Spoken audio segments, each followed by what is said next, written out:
Imaginez être invincible. Une forteresse que personne ne peut pénétrer, une influence si forte qu'elle attire les autres à vous sans effort. La loi numéro 11 de les 48 lois du pouvoir de Robert Greene nous enseigne ceci: apprenez à tenir les autres dépendants de vous. Dans cette vidéo, découvrez comment devenir indispensable et pourquoi cette loi est la clé de votre ascension. Que signifie tenir les autres dépendants? Cela veut dire créer une dynamique où les gens ont besoin de vous pour avancer, prospérer ou résoudre leurs problèmes. Plus vous devenez indispensable, plus vous renforcez votre position de pouvoir. Robert Greene nous montre que la véritable puissance réside dans l'autonomie, mais aussi dans votre capacité à rendre les autres dépendants de vous. En maîtrisant cette loi, vous devenez le pilier central de toute organisation ou relation. Pourquoi devriez-vous appliquer cette loi?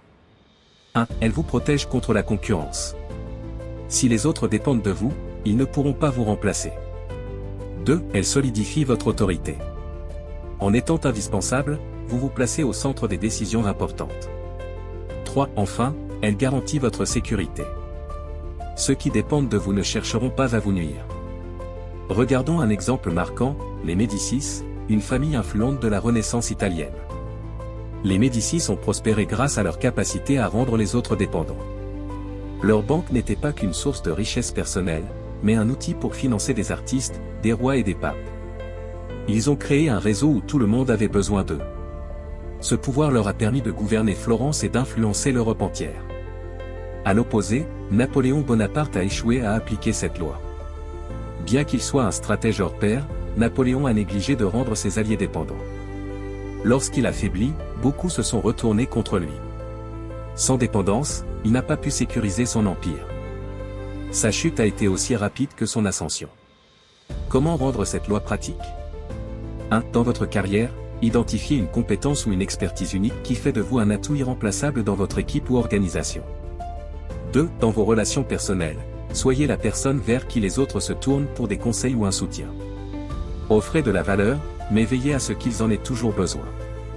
3. Dans vos projets, construisez un réseau où votre contribution est essentielle pour que les projets avancent. Par exemple, un chef de projet qui maîtrise un logiciel clé, ou un mentor qui guide une équipe vers le succès, devient indispensable et solidifie sa position.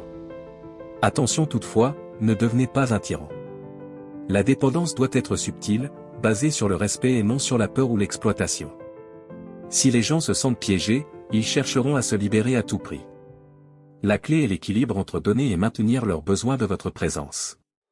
La loi numéro 11 est une stratégie pour ceux qui veulent bâtir un pouvoir durable. En devenant indispensable, vous devenez inamovible. Rappelez-vous, le pouvoir appartient à ceux qui se rendent incontournables. Alors, quelles compétences développerez-vous aujourd'hui pour que les autres aient besoin de vous? Abonnez-vous à Unlocking Book Power pour découvrir d'autres secrets tirés des meilleurs livres. À la prochaine.